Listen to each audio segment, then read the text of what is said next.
জন্মদিন উপলক্ষে, কাৰণ এটা আমাৰ একটা তাকে মানা কৰি দিছে মোৰ জন্মদিন পাৰ্টিকুলাৰলি আপোনালোকে পালন কৰিব নোৱাৰে। এইটো মই ব্যক্তিগত সিদ্ধান্ত পালন কৰিব নালাগে, সেইটোতে আপুনি ৰাইজৰ সেৱা কৰক। একটা জোড়া 3 টাকা হৈছে,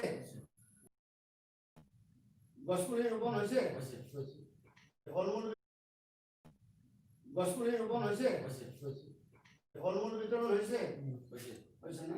এই 3টা কাৰ্যক্ৰম মেক্সিমাম আমাৰ মণ্ডলতে হৈছে। যে প্ৰধানমন্ত্ৰী কোৱা কথাখিনি আছে, আপোনালোকে ৰাইজৰ লগত থিয় দিয়ক, দুখীয়াৰ লগত থিয়, তেখেতে আশীৰ্বাদটো মোৰ লাগে। কেক কাটি আপোনালোকে হেপী বাৰ্থডে ক'ব মোৰ নালাগে। এইখিনি তফাৎ ভাৰতীয় জনতা পাৰ্টি আৰু বেলেগ আন পাৰ্টিৰ লগত।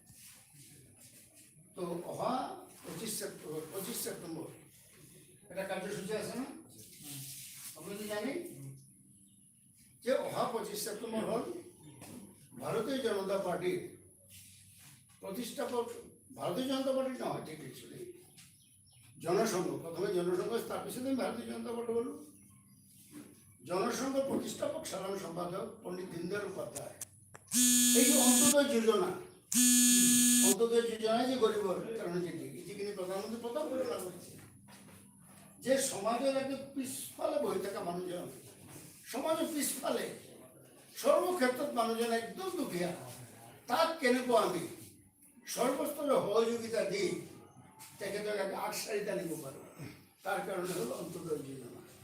এই অন্তোদয় যোজনাৰ উনি কি তেখেতেই স্ৰষ্টা, আৰু তেখেতৰ অন্তোদয় যোজনা লৈ আজি গোটেই বিশ্বত যিবিলাক মানে ডাঙৰ ডাঙৰ কাণ্ট্ৰি, তেখেতৰ তেখেতৰ যে ফিলচফিটো এইটোৰ কি আছে ইয়াৰ ভিতৰত, এইটো কিন্তু আপনার রিসার্চ হয়ে আছে। এই মহামানবজনের জন্মদিন হল 25 সেপ্টেম্বর। এই 25 সেপ্টেম্বর দিনা পার্টি এটা কার্যক্রম রয়েছে যে আমার বুথ সভাপতি সকল যিমান আছে সেইদিনা আমার বুথ সভাপতি সকলের ঘৰত ভাৰতীয় জনতা পাৰ্টিৰ পতাকা উত্তোলন কৰা হবে। আৰ এই উত্তোলন পতাকাখন স্থায়ীভাবে থাকিব। তাৰ ঘৰত কোনে কৰিব এইটো? মোৰ সভাপতি নকৰে, কোনে কৰিব? ধরক আমার সভাপতি, আমার মন্ডল সভাপতি দাদা যিখন বুথত থাকে, যিখন বুথত তেখেতে বসবাস করে, এইখন বুথৰ সভাপতি তেখেতে কি কৰিব? শক্তিকেন্দ্ৰ প্ৰমুখ, এইখন বুথৰ শক্তি প্ৰমুখ আৰু কেইজনমান কাৰ্যকৰ্তাৰ লগত গৈ তেখেতে ঘৰত যাব, গৈ এই পতাকাখন উত্তোলন কৰিব। তাত কিবা বক্তব্য ৰাখিব, ৰাইজকো মাতিব আপোনালোকে।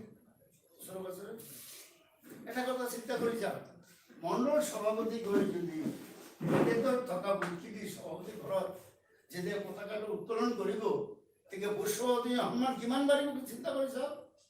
তেতিয়া তেখেতে হ'ব, আৰে আমিতো ইমান দিন ভাবিছে মইতো এজন সাধাৰণ বুথ সভাপতিহে, আজি মণ্ডল সভাপতি আহি মোক কিমান ডাঙৰ সন্মান দিলে।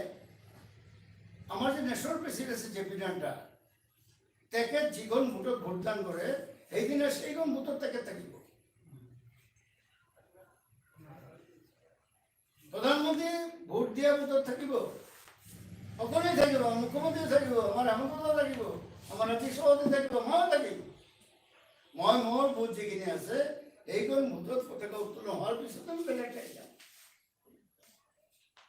এই যে ভাৰতীয় জনতাৰ পৰম্পৰা, তাত কোনো সৰু নহয়, কোনো ডাঙৰ নহয়, আমি সকলোৱে সমান।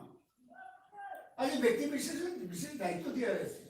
দাদা আজি পার্টি জেনারেল সেক্রেটারি, কালি সভাপতি হব পারে, জেনারেল সেক্রেটারি দায়িত্ব তেখেতক অর্পণ করা হয়েছে। তার মানে তেখেতে যাতে তেখেতক দায়িত্ব দিয়ে অর্পণ নিষ্ঠা সকলে কামগিরি করে, নির্দিষ্ট তো দায়িত্ব লাগিব, নহলে কাম নকৰে। মই যদি কোনো নিৰ্দিষ্টতা না থাকে, মোৰ দায়িত্ব কি নেকি, মই কেনেকৈ কাম কৰিম?